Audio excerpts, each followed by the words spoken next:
tao có lo lu lo gì tu ye chỉ xa lê cha tao có vì ya ta lo tu tư tao có lu chê gạo sư thơ giờ lời chê tu tư trong xin lời ngô cu chỉ tao có lo cu tu lo cu chỉ tu chỉ tao có lý lẽ mù có từ tao cu tu loạn đau khi giờ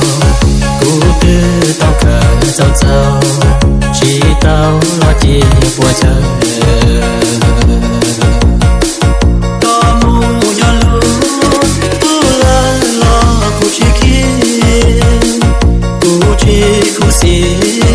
chỉ mong cô lu xia liền cho ya mong mi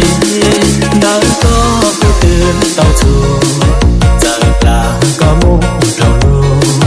là lo cô yang chi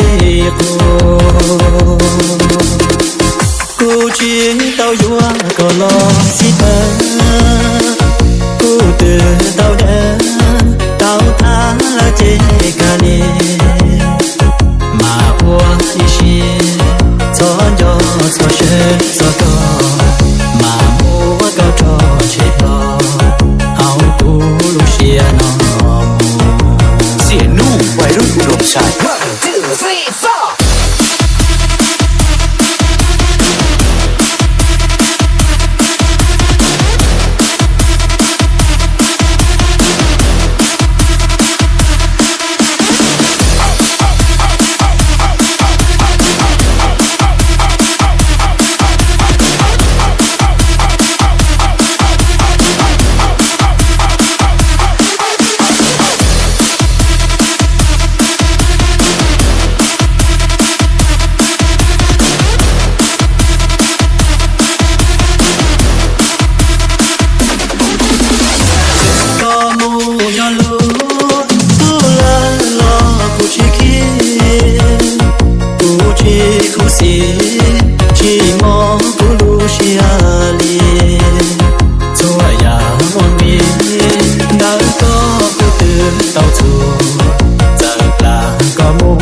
4quay rút rộng sai 1,